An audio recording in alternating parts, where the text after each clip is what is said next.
Mungkin Anda bisa menjelaskan begitu evaluasinya untuk tren pertumbuhan asuransi, utamanya juga berkaitan dengan asuransi jiwa sejauh ini, Bu.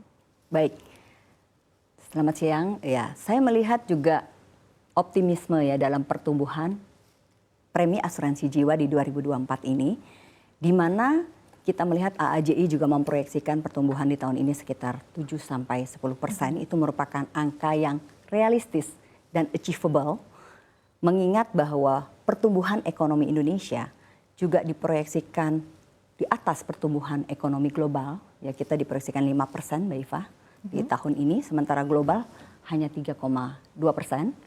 Dan kita melihat tingkat literasi dari asuransi juga sudah sangat meningkat. Ya, literasinya sudah sekarang di hampir 32%. Sementara inklusinya baru 16,63%. Jadi disinilah peluang dari industri asuransi jiwa khususnya untuk mengambil peran, meningkatkan inklusi.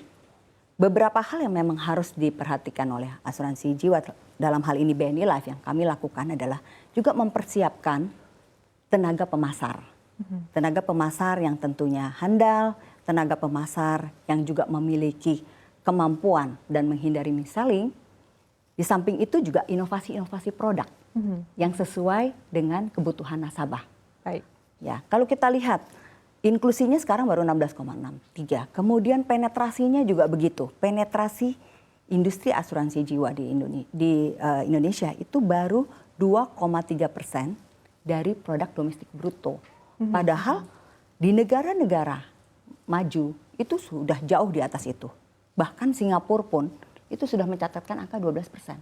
Oke, baik. Artinya masih besar peluangnya. Ya, kami melihat peluang itu masih sangat besar. Dan kami optimis bahwa industri asuransi jiwa bisa berkembang dengan lebih baik. Baik, nah faktor-faktor penunjang pertumbuhan premi di industri asuransi jiwa sendiri ya kita melihat di sepanjang tahun 2024 ini seperti apa? Karena tadi ketika kita gambarkan, kita bandingkan juga dengan tahun-tahun sebelumnya. Ini kan artinya kesempatan seperti yang tadi Anda sampaikan begitu Ibu, bahwa kesempatan mungkin masih besar begitu. Kemudian kita juga melihat momentum-momentum yang ada di sepanjang tahun ini seperti apa? Mungkin gambaran untuk peluang pertumbuhan premi di BNI Life sendiri. Ya. Di sisi BNI Life tadi kalau dari eksternal ada pertumbuhan ekonomi, ada tingkat literasi dan inklusi ya yang masih menjanjikan. Di sisi BNI Life juga kami melihat peluangnya masih sangat besar karena BNI Life sendiri memiliki market ya yang captive yaitu di BNI dan juga mencari market di luar BNI. Nah, ini peluang kita juga untuk terus meningkatkan pendapatan premi. Di samping itu BNI Life juga memiliki channel penjualan yang sangat lengkap. Kami memiliki channel mulai dari penjualan di cabang-cabang BNI, dalam hal ini InBrands.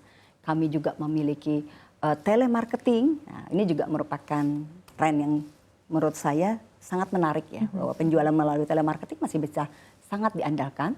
Kemudian penjualan juga kepada produk-produk perusahaannya, dalam hal ini asuransi kumpulan. Kumpulan juga merupakan backbone daripada BNI Life. Dan terakhir juga punya bisnis syariah. Nah, ini syariah.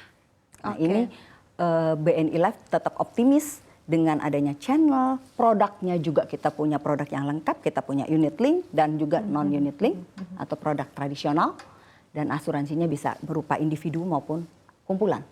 Jadi dengan melihat prospek yang seperti ini, kami tetap optimis bisa tumbuh. Baik. Sejalan dengan pertumbuhan asuransi jiwa di industri. Baik, nah tadi sempat di-mention sedikit begitu tadi berkaitan juga dengan asuransi syariah begitu ya. Mungkin kontribusinya sendiri di BNI Life seperti apa? Ya, alhamdulillah untuk syariah ini juga memang bisnis daripada asuransi jiwanya sangat meningkat pesat. Ya, dan kami juga memiliki peluang untuk meningkatkan syariah karena memang edukasi dan literasi untuk keuangan syariah juga demikian gencarnya. Sehingga kami dengan percaya diri bahwa bisnis syariah ini masih memiliki prospek yang luar biasa. Dengan adanya masyarakat Indonesia juga didominasi oleh masyarakat yang muslim. Kemudian prinsip syariah juga menurut saya juga prinsip yang sekarang sudah banyak dipahami oleh masyarakat umum. Oke, baik. Tadi dengan sebelumnya Anda sempat menjelaskan begitu ya dari sisi literasi finansial terkait dengan asuransi, kemudian juga dari penetrasi yang ada saat ini. Tadi kan tergambar begitu bahwa ruang yang masih bisa digapai ataupun juga masih bisa di-grab gitu, masih sangat besar gitu. Iya. Tapi mungkin bisa digambarkan secara umum berkaitan dengan rata-rata tren demand untuk utamanya produk asuransi jiwa sendiri ataupun juga produk-produk yang ada di BNI Life sendiri seperti apa begitu. Apakah memang sudah mulai ada peningkatan demand sendiri seiring dengan literasi yang terus meningkat? Ya, saya melihat juga bahwa saat ini kesadaran masyarakat untuk berasuransi juga semakin meningkat gitu ya. Dan demand-nya sebenarnya masih besar, tinggal bagaimana dari perusahaan asuransi jiwa khususnya BNI Life memanfaatkan momen itu. Karena produk asuransi itu agak berbeda Mbak Iva dibandingkan dengan produk perbankan ya. Mungkin kalau perbankan itu orang sudah mengerti, sudah tahu, tinggal memilih di mana dia akan menaruh uangnya. Sementara kalau produk asuransi itu adalah produk yang harus diciptakan kebutuhannya.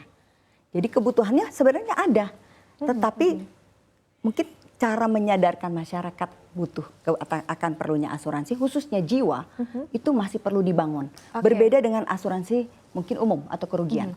Kita nih Mbak, kalau punya mobil, langsung tuh kita asuransi, punya rumah, asuransi takut apa? Takut terjadi risiko. Tapi terhadap jiwa itu sangat sulit atau masih perlu banyak effort untuk meyakinkan perlunya asuransi jiwa. Itu yang saya lihat. Dan demand-nya di BNI Life saat ini adalah produk-produk yang untuk individu adalah produk-produk tradisional. Yang proteksi murni maupun endowment.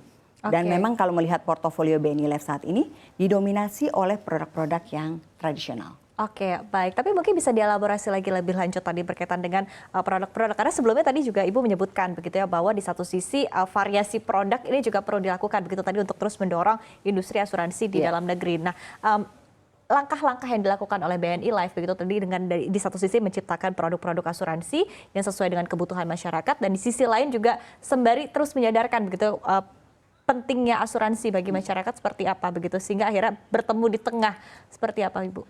Jadi kami rutin juga melakukan edukasi atau literasi ya melalui ya seminar, webinar gitu ya.